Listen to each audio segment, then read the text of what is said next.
Hi guys! Kumusta po kayo? Ako si Nati Remigio. Muli mag-share sa inyo ng lutong ulam na luto lang sa aming bahay. Yan po, hindi po ako talaga mahusay magluto ng ulam. Nag-iba lang po ako ng content para po maging hindi nakakasawa. Parang halo-halo, ganon ang aking content. Dati yung mga una ko pong content tungkol sa mga kanta. Yan po kaya mga paggala-gala. Ayan po, mga zumba. Hindi naman po kasi ako mahusay magluto. Kaya ginawa ko pong luto dahil sa ako ay palaging nakaka-copyright sa mga may patugtog. Ganun po, sa mga nagbibideo, okay. Kahit ako mismo, nakaka-copyright po ako. Sa mga pinupuntahan ko pong galaan, may mga music. Gayun po. Yun po ang talagang gusto ko, yung may mga music. Kaso, ay may mga bagay na hindi pwede. Nag-content po ako ng pagluluto. Simula nga noong madalas akong makapiright, kaya narito na naman po ako nagluluto. Ang pinapakita ko sa inyo ay ito nga pong adobong atay at balon-balunan at puso ng manok. Yan po. Sa akin po ngayon na mga short video, ang makikita niyo ay mga kantahan. Naglalagay po ako dito sa long video ng mga kanta, ngunit nga po tulad ng dati, nakaka-copyright. Kaya nga po, ang gagawin ko muli dito sa aking mga long video ay sisingitan ko po ng lutong ulam, na lutong bahay. Swerte po kapag ang music ay hindi na-copyright. Yun po, mapapanood nyo pong buo dito sa aking long video. Sana, pinipilit ko po sana na maging isa lang ang niche content. Music, ganun lang po sana eh. Ngunit, ganyan nga po, hindi pwede. Dapat marami nga po tayong upload sa ating mga channel. Hindi nga po pwede na isa lang ang content. Bagay, iba-iba naman po kasi ang manunood. Iba-iba din ang hilig ng mga taong manunood.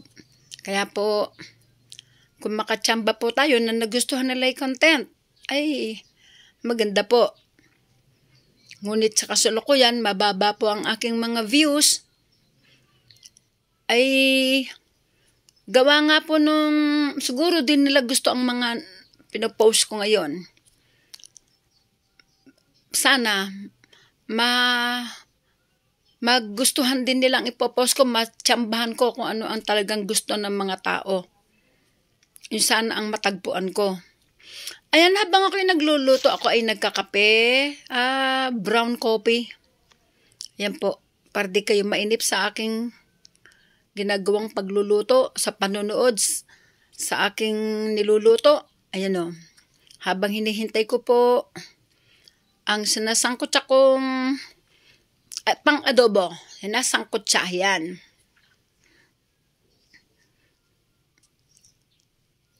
Binili ko lang yan sa aking hipag doon sa tindahan sa malayo-layo ng konti lang dito sa aming bahay. Malayo-layo o malapit-lapit din po. Nalalakad lang po. Ayan, paminta. Ang halaga nga pala ng niluluto ko na yan ay halagang 110 pesos. Inadobo ko lamang po. Madali lang iluto yan. Gusto ko din po ulam na yan kasi walang buto, walang tinik, ganon. Walang abala pagkakain.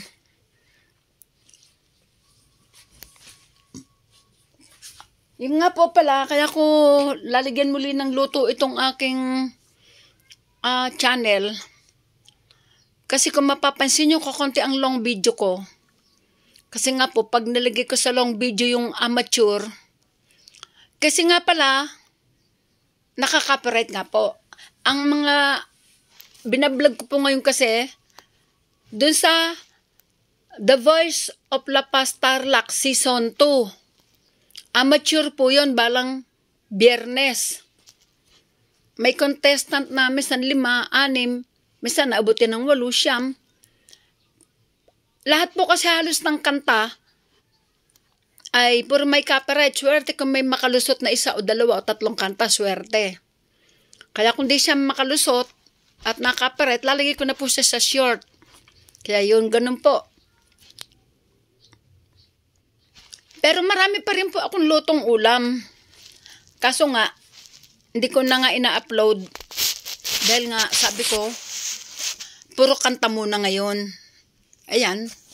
Kaya mag-upload na naman po ako ngayon ng luto.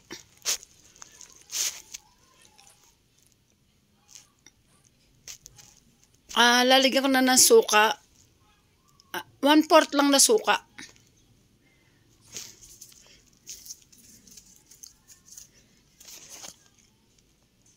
Siguro ang title ng video ko na to ngayon ay nag-adobo ng atay balon-balunan ng manok at may konting kwentuhan. Ganun po siguro dahil sa na-share ko na nga po sa inyo, nasabi ko na nga po sa inyo na amateur ang aking binablog ngayon. Na sana siya ang lalagay ko ngayon dito na content sa aking YouTube. Napansin ko po na marami nga pong copyright. Ayan, inulit ko lang po. Kaya lalagyan ko muli ng lutong ulam itong aking long video. Yan po. Mamaya po, Friday, mamayang gabi, magpupunta na naman po ako doon sa amateur. Kahit na nakaka-copyright, mahilig po kasi ako manood ng amateur. Yun nga po, mapapansin nyo kung makonti ang aking long video, nasa short video po yon. Yan, para po hindi kayo mainip, kaya kinukwentuhan ko lang po kayo. Sa totoo, mag-isa lang po ako dito sa aming bahay nagluluto niyan. Yan, maraming salamat po sa mga nanonood hanggang sa dulo, sa mga nag-iiwan ng bakas, nagla-like, nag-share, sa mga hindi nag-i-skip ng ads, at gayon din po ang aking ginagawa sa inyo hanggang maaari, hanggang kaya kong yariin ko po ang inyong video at ang inyong mga ads. Pipilitin ko po na marami ang aking mapanood sa inyong video. Paalam.